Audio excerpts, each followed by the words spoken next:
सलमान खान को धमकी। लॉरेंस बिश्नोई के नाम पर सलमान खान को धमकियों का सिलसिला थम नहीं रहा है। निज्जर का murder, organised crime group in particular which is Bishnoi group. Sidhu Moosewala का मर्डर, पंजाबी सिंगर सिद्धू मूसेवाला की हत्या, बाबा सिद्दीकी की हत्या सहित कई हाई प्रोफाइल केस के पीछे लॉरेंस बिश्नोई के होने का दावा किया जाता रहा है। लॉरेंस बिश्नोई आखिर कौन है ये लॉरेंस बिश्नोई?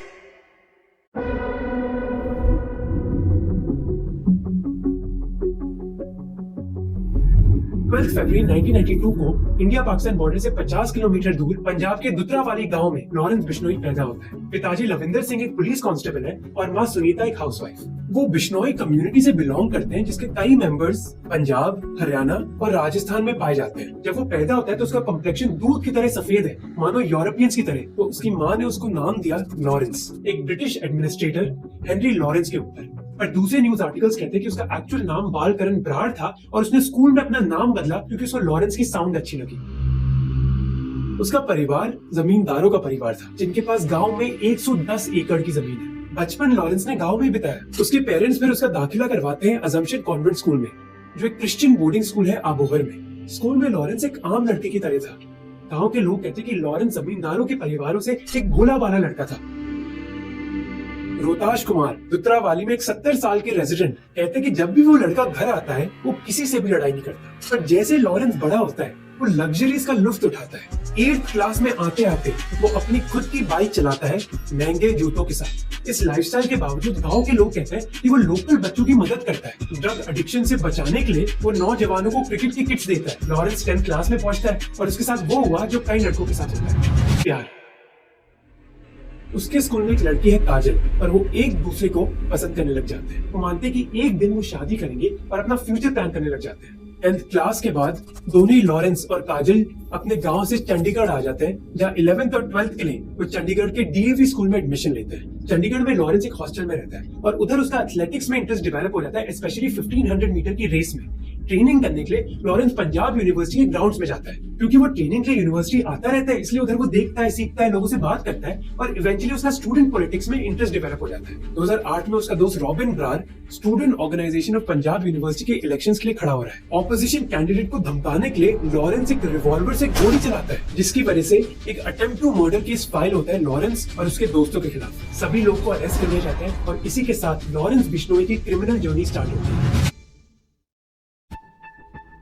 जेल के अंदर लॉरेंस रंजीत दुपला से मिलता है, एक आर्म स्मगलर। जहां लॉरेंस जेल में है उसका दोस्त रॉबिन ब्रार इलेक्शंस हार जाता है। लॉरेंस 2 महीने जेल में रहता है जिसके बाद उसको बेल मिलती है। बेल मिलने के बाद वो कुछ समय के लिए कुछ नहीं करता पर उसके मन में बदले की भावना है।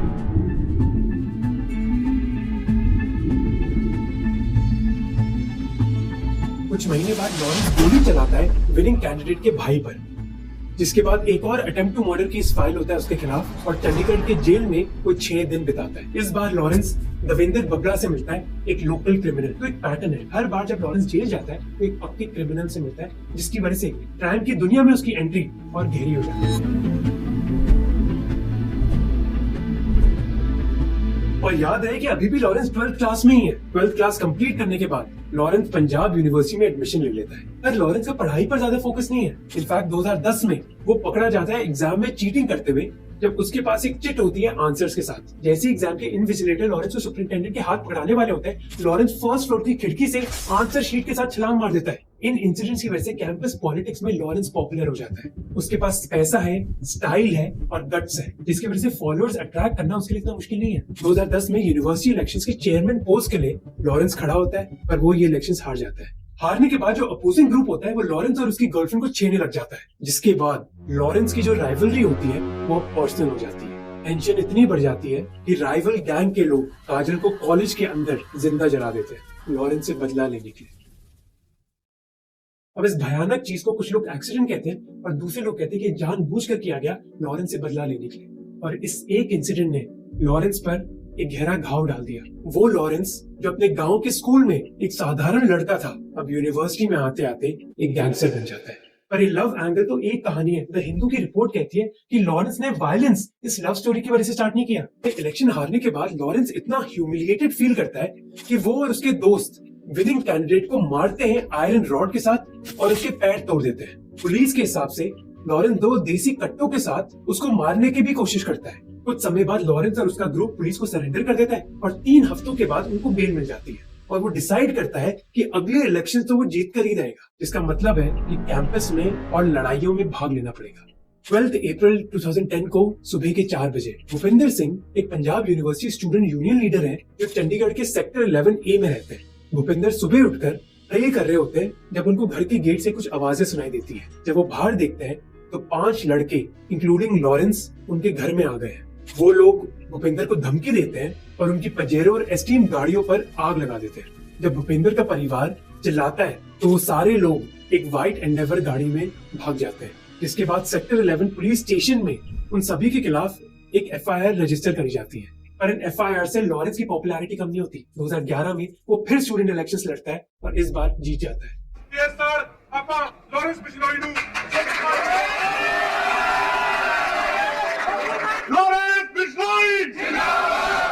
उसको मदद मिलती है यूथ अकाली दल लीडर विकी से। पंजाब की स्टूडेंट पॉलिटिक्स में लॉरेंस की सबसे तगड़ी दोस्ती विकी से ही है और लॉरेंस उसको अपना एक बड़ा भाई मानता है। पंजाब यूनिवर्सिटी में उसके कई गहरे दोस्त बनते हैं, जैसे गोल्डी ब्रार, संपत नेहरा और जसविंदर सिंह उर्फ रॉकी। ये नाम याद रखना क्योंकि कहानी में इनकी वापस एंट्री होगी। इलेक्शन जीतने के बाद अब लॉरेंस के सपने बड़े हो गए। वो एक गैंग बनाता है इलीगल हथियारों की ट्रेडिंग करने के लिए, ताकि वो उन लोगों से बच सके जिनको स्टूडेंट पॉलिटिक्स के दौरान उन्होंने अपना दुश्मन बनाया था। वो इस गैंग को दूसरों को धमकाने के लिए भी यूज करता है। जैसे 29 जून 2011 को वो 4-5 लोगों के साथ जाता है हरप्रीत सिंह ग्रेवाल के घर, जो एक rival group Haryana students association का मेंबर है। फिर अगस्त 2012 में चंडीगढ़ के सेक्टर 45 में वो 2 भाई रजत और अंकुश शर्मा को अटैक करता है।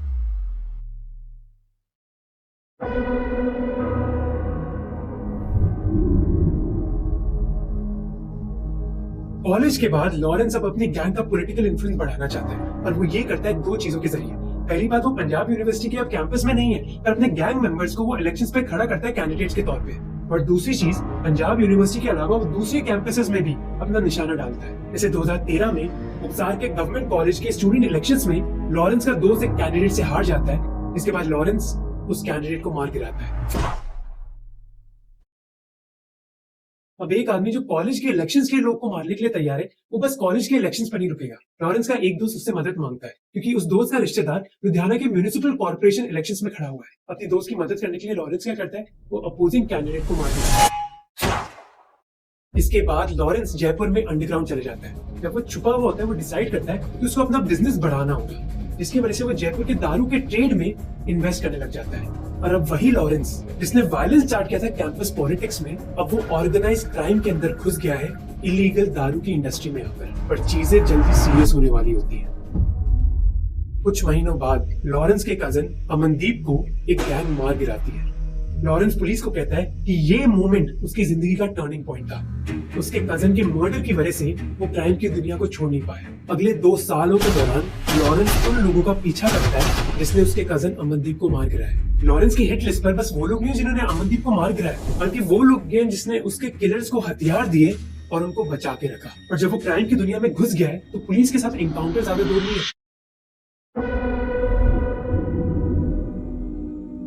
2014 में लॉरेंस और उसके साथी राजस्थान के चूरू में सालासर बालाजी मंदिर जा रहे होते हैं। मंदिर के रास्ते पर एक पुलिस चेक पॉइंट होता है, पर लॉरेंस और उसके साथी पुलिस बैरिकेड्स को तोड़कर घर से गुजरते हैं।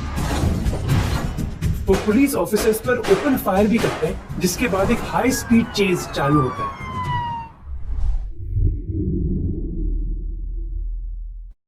अरेस्ट के बाद लॉरेंस को रोपर डिस्ट्रिक्ट जेल में डाला जाता है, पर उधर वो दुखियारा नहीं है, उधर लाइफ भी जाता है।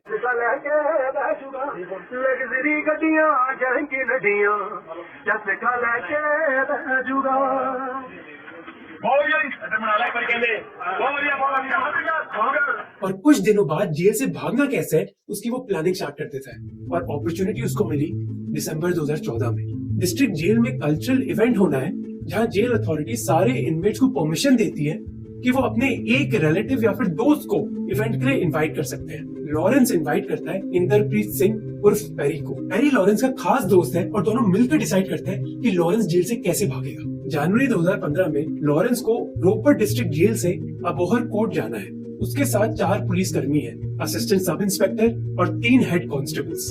कोर्ट की हियरिंग के बाद लॉरेंस और पुलिस टीम मनकपुर गांव में लकी ढाबा पर रुकते हैं खाना खाने के लिए। उसी समय दो गाड़ी, एक टोयोटा इनोवा और एक मारुति सुजुकी स्विफ्ट उसी ढाबा पे उतरती हैं। जैसे ही लॉरेंस खाना खत्म करता है, वो पुलिस कर्मी से अपना हाथ छुड़ाता है और मारुति स्विफ्ट के अंदर घुस जाता है। जैसे ही पुलिस कर्मी लॉरेंस का पीछा करने की कोशिश करते हैं, दूसरी गाड़ी टोयोटा इनोवा उनसे टकरा जाती है। तो इससे लॉरेंस को आजादी मिल जाती है, पर उसकी किस्मत खराब है क्योंकि कुछ ही टाइम बाद पुलिस उसको वापस पकड़ लेती है। ਅਬੋਹਰ ਪੁਲਿਸ ਨੇ ਇਲਾਕੇ ਵਿੱਚ ਲੁੱਟਾਂ ਖੋਹਾਂ ਕਰਨ ਵਾਲੇ ਮਸ਼ਹੂਰ ਗੈਂਗਸਟਰ ਲਾਰੈਂਸ ਬਿਸ਼ਨੋਈ ਗਿਰੋਹ ਦੇ 7 ਮੈਂਬਰਾਂ ਨੂੰ गिरफ्तार ਕੀਤਾ है। इस बार कपूरथला जेल में लॉरेंस को अरेस्ट किया जाता है।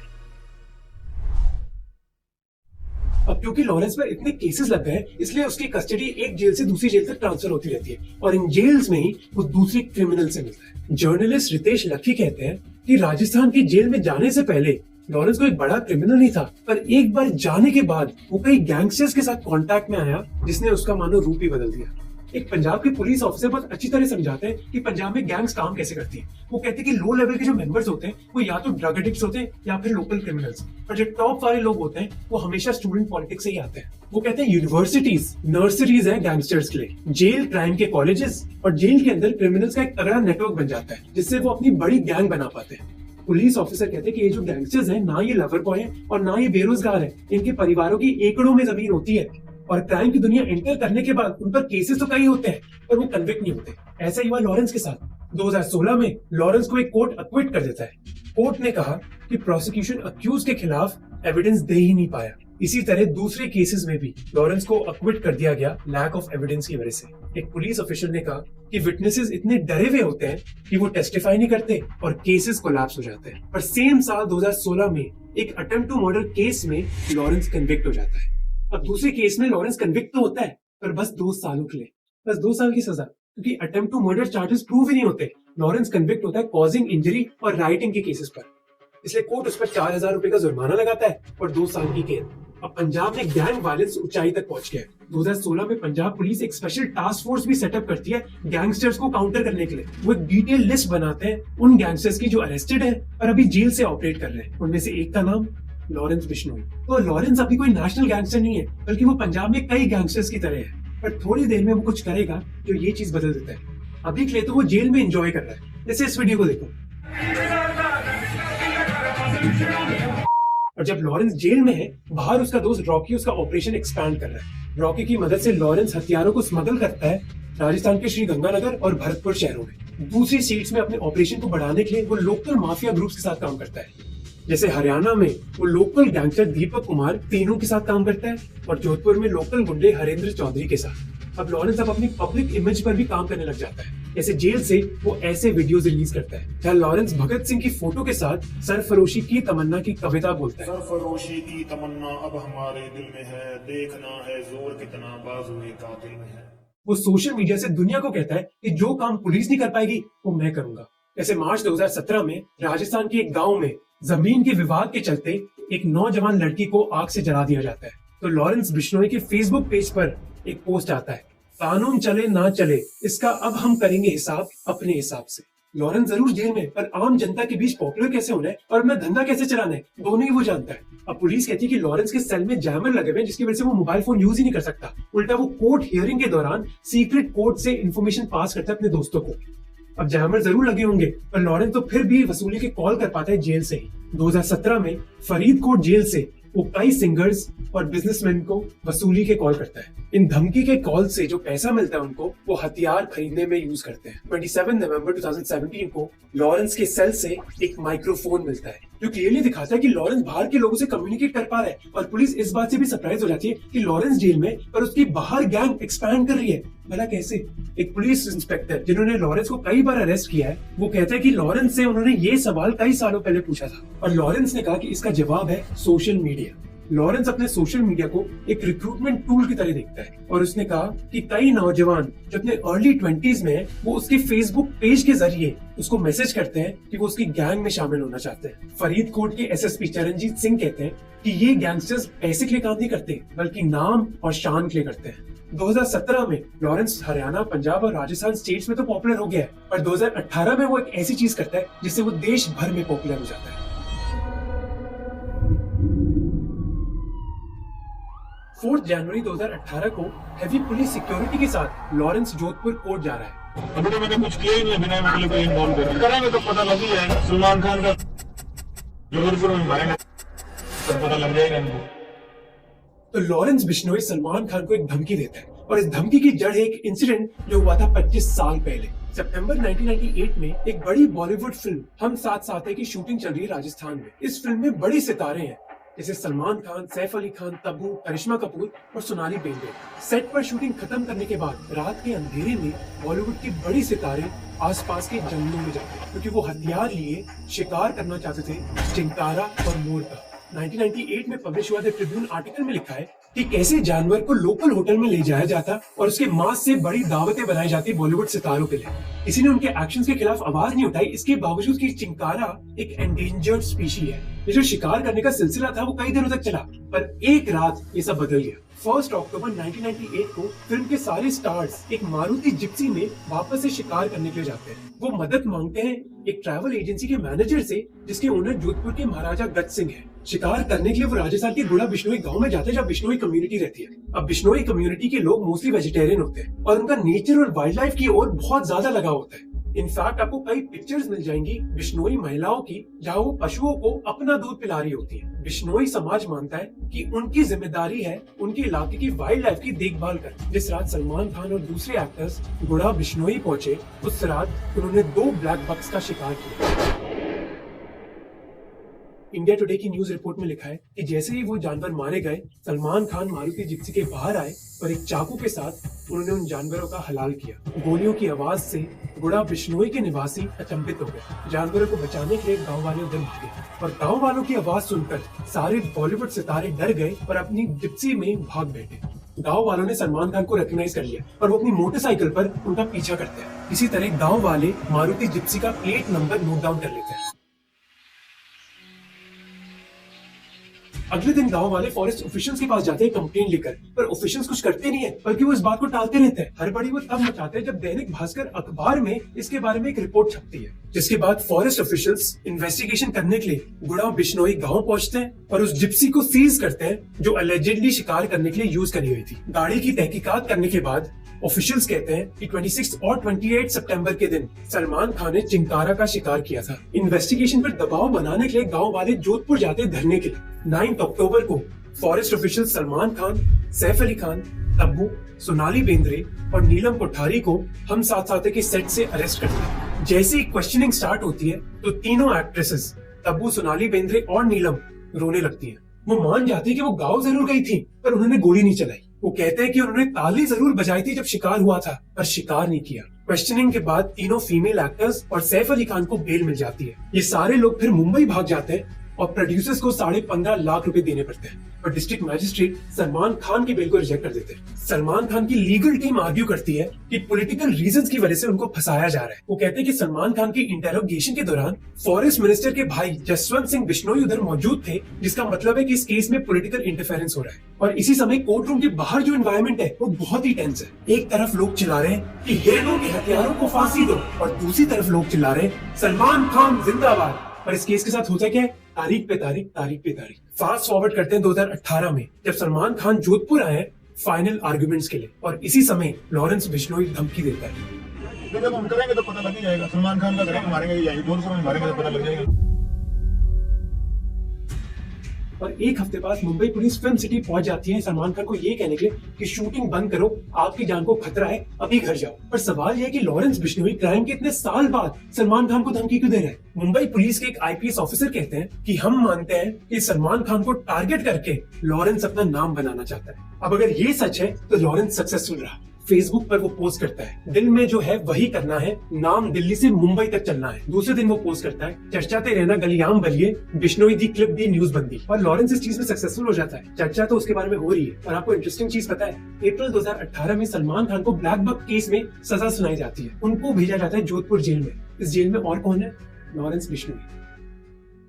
अब सलमान खान को बेल मिल जाती है और मई 2018 से लॉरेंस बिश्नोई का प्लान स्टार्ट हो जाता है। वो जिम्मेदारी देता है अपने दोस्त संपत नेहरा को कि वो सलमान खान के घर के पास एक रेकी करे। संपत नेहरा लॉरेंस का दोस्त है पंजाब यूनिवर्सिटी के दिनों से और उसने कई वायलेंट क्राइम्स करे, पर ये उसकी जिंदगी का सबसे बड़ा क्राइम होने वाला है। मई के पहले हफ्ते में संपत मुंबई पहुंचता है और उसका बस एक ऑब्जेक्टिव है, सलमान खान की मूवमेंट्स पर निगरानी रखना ताकि वो एक परफेक्ट मोमेंट को आइडेंटिफाई कर सके जब सलमान खान को अटैक किया जाए। एक मोमेंट जो वो चुनता है वो है जब सलमान खान अपने घर की बैल्कनी में आते हैं फैंस को वेव करने के लिए। ये सलमान खान का रेगुलर रूटीन है और संपत मानता है कि यही वो परफेक्ट मोमेंट है। वो बैल्कनी की फोटोग्राफ लेता है, सड़क से बैल्कनी का डिस्टेंस मापता है और एक एंगल कैलकुलेट करता है परफेक्ट शॉट के लिए। पूरी प्लानिंग के बाद संपत को पता चलता है कि एक चीज मिसिंग है, उसके पास बस पिस्तौल है और पिस्तौल ये डिस्टेंस कवर नहीं कर पाई। उसको एक पावरफुल वेपन चाहिए होगा जैसे राइफल, इसलिए वो राजस्थान वापस जाता है अपनी गैंग से बात करने के लिए। प्लान होल्ड पर है जब तक उनको एक बेहतर हथियार नहीं मिलता और इसी वक्त सिचुएशन बदल जाती है। हैदराबाद से Gurugram STF Lawrence Bishnoi gang के शार्प शूटर संपत नेहरा को गिरफ्तार किया गया है। संपत नेहरा सलमान को मारने की फिराक में था। 6 जून 2018 को Haryana special task force Hyderabad से संपत नेहरा को अरेस्ट करती है। उसकी इन्वेस्टिगेशन के दौरान संपत सारी डिटेल्स बताता है सलमान खान के प्लान के बारे में और कंफर्म करता है कि लॉरेंस बिश्नोई ने ही ऑर्डर दिया था इस चीज के लिए। He revealed this that Lawrence Bishnoi wanted to eliminate Salman Khan.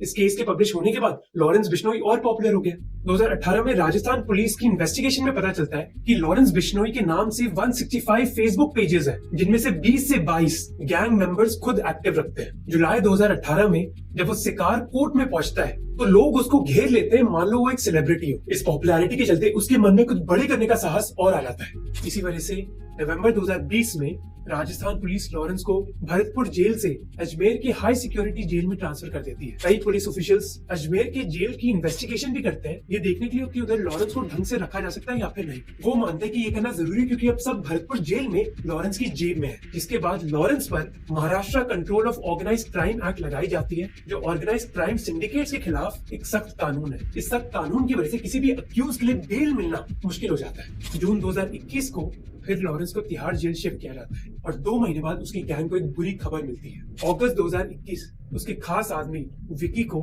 मार गिराया जाता है, जिसके बाद लॉरेंस एक पोस्ट करता है, जो भी इस भाई की मौत का जिम्मेदार है वो अपनी मौत की तैयारी कर ले, इसका रिजल्ट थोड़े दिनों में मिल जाएगा।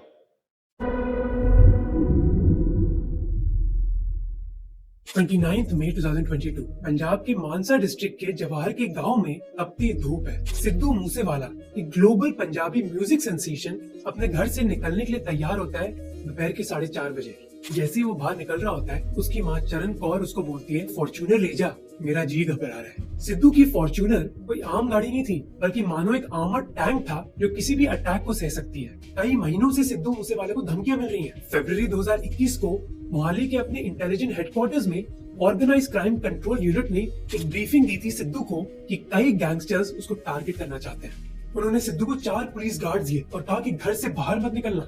एक सीनियर ऑफिशियल कहते हैं जुलाई 2021 में जब धमकियां और बढ़ गई तो OCCU ने सिद्धू की सिक्योरिटी डिटेल अपग्रेड कर दी और उनको 4 से 12 गनमैन दे दिए। नवंबर 2021 में जब सिद्धू ने अनाउंस किया कि वो कांग्रेस को ज्वाइन कर रहा है पंजाब के इलेक्शंस के लिए, तो उनकी सिक्योरिटी डिटेल फिर 12 से 18 कर दी गई। और ये धमकियां जो सिद्धू को मिल रही है वो कोई फालतू धमकियां नहीं है। इनफैक्ट दिल्ली पुलिस के स्पेशल सेल को एक असैसिनेशन प्लॉट के बारे में पता चलता है जिसके तहत सिद्धू को मार दिया जाना था अप्रैल 2022 में। दिल्ली पुलिस का स्पेशल सेल एक गैंगस्टर को अरेस्ट करता है जिसका नाम है शाहरुख। उसको अरेस्ट किया गया एक्सटॉर्शन और मर्डर के चार्जेस में और अपनी इंटेरोगेशन के दौरान वो पुलिस को बताता है कि गोल्डी ब्रार और लॉरेंस बिश्नोई ने उसको जिम्मेदारी दी थी सिद्धू को मार गिराने की। सिद्धू मूसेवाला की मूवमेंट्स पर नजर रखने के लिए शाहरुख ने कई रैकीज करी थी, पर क्योंकि सिद्धू की बहुत बड़ी प्रोटेक्शन होती थी और वो हर समय फैन से घिरा होता था, इसलिए शाहरुख ने प्लान कैंसिल कर दिया और उसने लॉरेंस को बोला कि इस काम को खत्म करने के लिए मुझे एक लॉन्ग रेंज हथियार चाहिए होगा, जैसे एक स्नाइपर राइफल। पर एक नए प्लान बनने से पहले ही शाहरुख अरेस्ट हो गया। इस वक्त की बड़ी खबर, दिल्ली से गिरफ्तार शाहरुख नाम के एक गैंगस्टर का नाम सामने आ रहा है। ये साजिश कई महीनों से चल रही थी। ये सारे खुलासे इसी शाहरुख नाम के गैंगस्टर से पूछताछ के बाद सामने आए हैं। और इन धमकियों के बावजूद सिद्धू बिल्कुल डरा नहीं। 2019 में लॉरेंस के एक दोस्त ने सिद्धू को कॉल किया हफ्ता वसूली के लिए और 50 लाख रुपए मांगे, पर सिद्धू ने मना कर दिया। फिर लॉरेंस ने खुद कॉल किया और इस बार 1 करोड़ रुपए मांगे, फिर सिद्धू ने मना कर दिया। लॉरेंस के लिए ये बात बस पैसे की नहीं है बल्कि रिस्पेक्ट के लिए भी है, इसलिए सिद्धू को सबक सिखाना बहुत जरूरी है। तो सिद्धू को धमकियां मिलती गई और इसी वजह से उसकी माँ ने कहा कि बेटा अकेले मत जा, गार्ड्स को लेकर जा। और जो माँ का डर है वो लाजमी भी है एक पॉलिटिकल रीजन की वजह से। बस एक दिन पहले पंजाब की नई आम आदमी पार्टी सरकार ने डिसीजन लिया कि वो 400 VIPs और VVIPs का सिक्योरिटी कवर कम करेंगे। The Punjab government has withdrawn the security of 424 VIPs in the state of Punjab. जिनमें से एक सिद्धू मूसेवाला भी है। आम आदमी पार्टी का इलेक्टोरल प्रॉमिस था कि वो पंजाब से VIP कल्चर हटाना चाहते हैं, इसलिए आम आदमी पार्टी ने ये डिसीजन लिया। और सिद्धू मूसेवाला, जिसके पास एक समय 18 गार्ड होते थे, आज बस 2 गार्ड्स हैं, जिनमें से एक बीमार है और दूसरा गार्ड पिछली रात बिल्कुल सोया नहीं है, इसलिए सिद्धू उसको बोलता है तू आज आराम कर। वो अपने गार्ड को बोलता है कि मैं गुरी और गुरविंदर के साथ थोड़ी देर दूर जा रहा हूँ और गाड़ी की पीछे वाली सीट में ज्यादा जगह नहीं है चौथे आदमी के लिए। सिद्धू अपनी माँ को भी बोलता है कि आप टेंशन मत लो, मैं मासी के घर ही जा रहा हूँ जो ज्यादा दूर नहीं है। सिद्धू की मासी का घर है खरा बरनाला में, जो 8 किलोमीटर दूर है। अपनी बुलेट प्रूफ फॉर्च्यूनर के बजाय सिद्धू काली थार लेता है और अपने कजिन गुरविंदर और दोस्त गुरप्रीत के साथ निकल जाता है। जैसे ही सिद्धू मेन रोड तक पहुंचता है, उसको फैंस घेर लेते हैं सेल्फी लेने के लिए, और इन फैंस में 2 आदमी भी हैं, केकड़ा और निक्कू। सिद्धू को ये पता नहीं है, पर निक्कू सिग्नल ऐप के जरिए सिद्धू की लाइव लोकेशन अपने मास्टरमाइंड के साथ शेयर कर रहा है। जैसे ही सिद्धू की गाड़ी अपने मौसी के गांव की तरफ जाती है, उसके पीछे एक व्हाइट बोलेरो SUV होती है, और इस बोलेरो में है कौन? लॉरेंस बिश्नोई गैंग के मेंबर्स। जैसे ही वो एक पतली रोड पर पहुंचते हैं, एक दूसरी गाड़ी टोयोटा कोरोला एकदम से सिद्धू की गाड़ी के आगे आती है, उसको ब्लॉक करने के लिए। सिद्धू अब फंस गया है। कुछ ही सेकंड में भारी गोलीबारी होती है। AK-47 के 30 से ज्यादा राउंड्स फायर करे जाते हैं। सिद्धू को कई गोलियां लगती हैं, गुरविंदर और गुरप्रीत को भी गोली लगती हैं, पर वो बच जाते हैं और सिद्धू नहीं। इस मिशन को लीड कर रहे हैं प्रियाव्रत फौजी, जो किसी समय आर्मी में थे और अब गैंगस्टर बन गए। सिद्धू के मर्डर के 1 घंटे के अंदर लॉरेंस, जो अभी तिहाड़ जेल में है, उसको एक फोन कॉल आता है। हेलो, स्पीकर ऑन तानी, मेरी गल सुन। मुबारका बो प्राणू, क्या नहीं चलाता गड्डी की? क्या नहीं चलाता गड्डी है? क्या नहीं चलाता गड्डी की करता? ओ क्या नहीं चलाता गड्डी, मुंह से वड़ा मारता मारता। हाँ ओके, कट दे। मर्डर के कुछ ही देर बाद लॉरेंस का दोस्त गोल्डी ब्रार फेसबुक में इसकी जिम्मेदारी लेता है। वो बोलता है, मैं गोल्डी ब्रार लॉरेंस और सचिन बिश्नोई के साथ जिम्मेदारी लेता हूँ सिद्धू को मरवाने की। हमने उसको मारा क्योंकि वो हमारे भाइयों के मर्डर के लिए जिम्मेदार है। अब आप सोचोगे कि सिद्धू मूसेवाला का क्या लेना देना लॉरेंस बिश्नोई की गैंग से। मैं आपको समझाता हूँ। याद है मैंने आपको विक्की के बारे में बताया था? लॉरेंस का करीबी दोस्त इसको मार गिराया गया था। विक्की को मारा था लॉरेंस की एक राइवल गैंग ने, जिसका नाम है बम्बीहा गैंग। सिद्धू मूसेवाला के मर्डर के 1 दिन बाद लॉरेंस ने दिल्ली पुलिस को बताया कि मैंने सिद्धू को मारा क्योंकि वो बम्बीहा गैंग को सपोर्ट करता है। लॉरेंस कहता है कि सिद्धू ने अपने गाने में बम्बीहा की तारीफ करी। अमृत मान के साथ सिद्धू मूसेवाला ने गाना गाया, बम्बीहा बोले। लॉरेंस कहता है कि सिद्धू ने अपने गाने में बम्बीहा की तारीफ करी, इसलिए मैंने उसको मारा। जबकि सिद्धू के फाइनेंशियल मैनेजर बंटी बेंस कहते हैं कि लॉरेंस ने इस गाने को इंटरप्रेट नहीं किया ढंग से। बम्बीहा पंजाब में एक चिड़िया है, इसकी बहुत मीठी आवाज होती है, इसलिए कई पंजाबी गानों में बम्बीहा शब्द यूज किया जाता है। अब चाहे कुछ भी इंटरप्रिटेशन हो, पर सिद्धू मूसेवाला के मर्डर के बाद लॉरेंस बिश्नोई अब एक मीडिया सेलिब्रिटी बन गया। ये सारी इन्फॉर्मेशन मुझे इस किताब से मिली है, हु किल्ड सिद्धू मूसेवाला, जिसका लिंक और मेरी सारी सोर्सेज का लिंक आपको डिस्क्रिप्शन और पिन कमेंट में मिल जाएगा। और देश के मीडिया चैनल्स की रेपुटेशन के बारे में तो आपको पता ही है। मार्च 2023 में एबीपी लॉरेंस बिश्नोई का इंटरव्यू भी लेती है जब लॉरेंस जेल में है। आप बताइए कि अपराध के साथ तो कोई मेल ही नहीं है, तो आपका मेल अपराध की बात ऐसे है सर कि भाई सराउंडिंग सारे विचार शुरू में ऐसे बन गए कि कोई लड़ाई झगड़े हो जाते हैं स्टूडेंट लाइफ में, तो मैं उस केस में अंदर गए थे। 24 मार्च 2023 को नेशनल इन्वेस्टिगेशन एजेंसी लॉरेंस के खिलाफ एक चार्जशीट फाइल करती है, जो आपकी स्क्रीन पर है। ये चार्जशीट कहती है कि अब लॉरेंस कोई लोकल गुंडा नहीं है, बल्कि एक इंटरनेशनल क्रिमिनल है। एनआईए कहती है कि लॉरेंस की गैंग अब कई प्रो खालिस्तानी ग्रुप्स जैसे बब्बर खालसा इंटरनेशनल के साथ काम कर रही है। बब्बर खालसा इंटरनेशनल या फिर BKI एक टेररिस्ट ग्रुप लॉरेंस के पास जाता है और बोलता है कि हम कुछ लोग को मरवाना चाहते हैं इंडिया में। लॉरेंस इस काम को खत्म करने के लिए अपने शूटर्स उनको देता है। रिटर्न में लॉरेंस को BKI पाकिस्तान से एडवांस वेपन्स दिलवाता है। जैसे मई 2022 में पंजाब पुलिस का जो इंटेलिजेंस हेडक्वार्टर है मोहाली में, उसको अटैक किया गया था एक RPG से। A blast has rocked the police headquarters there. This took place on the 3rd floor of the intelligence office in Mohali.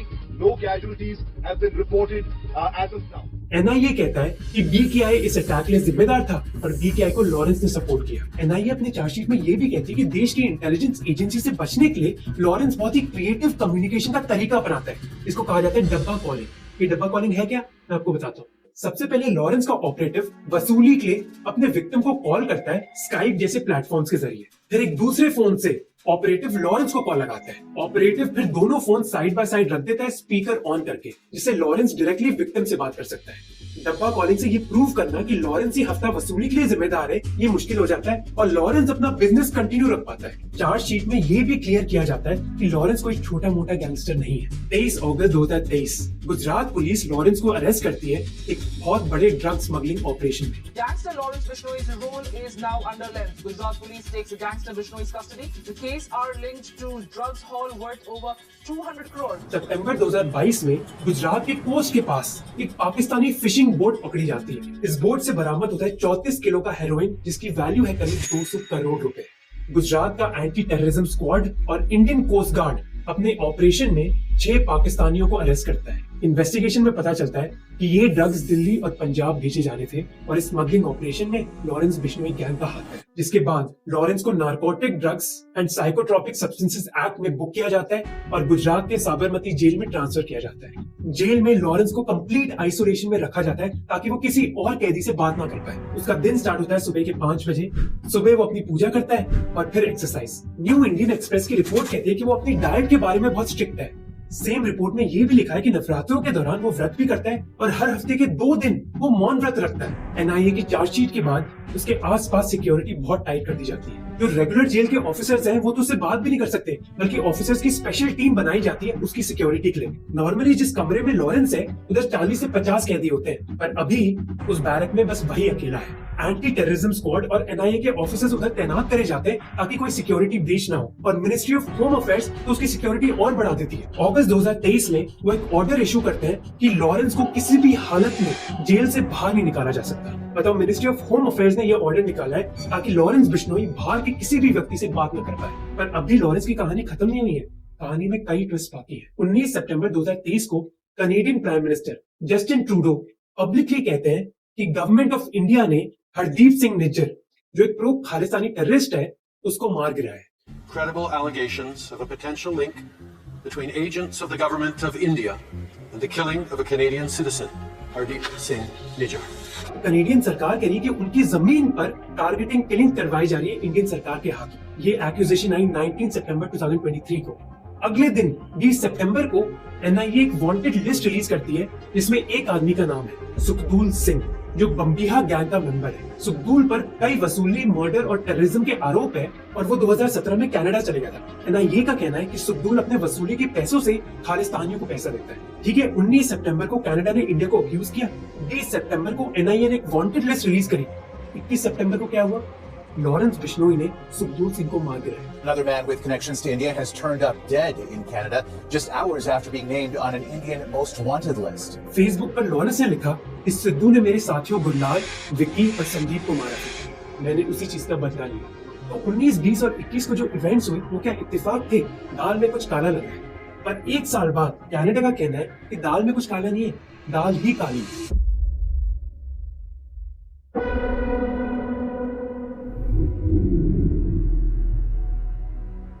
16 अक्टूबर 2024 को Canadian prime minister Justin Trudeau अपने इल्जाम को रिपीट करते हैं। Diplomats collecting information on Canadians who are opponents or in disagreement with the Modi government. और इस बार कहते हैं कि इंडियन सरकार लॉरेंस बिश्नोई जैसे लोगों को यूज कर रही है पॉलिटिकल किलिंग्स के लिए। Passing along that information to the highest levels within the Indian government and then having that information directed through criminal organizations like the Lawrence Bishnoi gang to then result in violence against Canadians on the ground. तो Canadian सरकार कहती है कि वही आदमी जो high security jail में है, इंडियन सरकार उसको यूज कर रही है टारगेटिंग किलिंग्स करवाने के लिए। कनेडियन पुलिस कहती है कि इंडियन एम्बेसी के डिप्लोमेट्स कनेडियंस पर इंटेलिजेंस कलेक्ट कर रहे हैं जो मोदी सरकार के खिलाफ है। फिर इंडियन गवर्नमेंट की इंटेलिजेंस लॉरेंस बिश्नोई जैसे लोगों को दे देती है जो इंडियन सरकार के लिए उन लोगों को मार गिराता है। कनेडियन सरकार का दावा है कि 2022 से 2024 के बीच लॉरेंस बिश्नोई की गैंग ने कई कनेडियंस को मार गिराया, इंक्लूडिंग हरदीप सिंह निज्जर। अब देख सकते हैं पर इंडियन सरकार का क्या रिप्लाई है? इंडियन सरकार ने कहा कि ये सारी फालतू बातें हैं, वो लॉरेंस के साथ क्यों काम करेंगे। इनफैक्ट इंडियन ऑफिशियल्स कहते हैं कि वो कई समय से कनेडियन सरकार को कह रहे हैं कि वो लॉरेंस के गैंग के मेंबर्स जैसे गोल्डी ब्रार को इंडिया एक्स्ट्राडाइट करे। रणधीर जायसवाल, जो इंडिया के फॉरेन मिनिस्ट्री स्पोक्सपर्सन है, वो कहते हैं कि कनाडा हम पर इल्जाम कैसे लगा सकता है उन क्रिमिनल्स को यूज करने का जिनको हम खुद इंडिया घसीटना चाहते हैं। इंडियन सरकार कहती है कि ये सब तो कनाडा का बहाना है क्योंकि वो खुद खालिस्तानियों को रोकना नहीं चाहते। तो इंडिया और कनाडा के बीच तो बवाल मच गया है, और इस बवाल के बीच में कौन है? लॉरेंस बिश्नोई। और लॉरेंस जानता है कि अपने आप पर मीडिया अटेंशन रखना कैसे।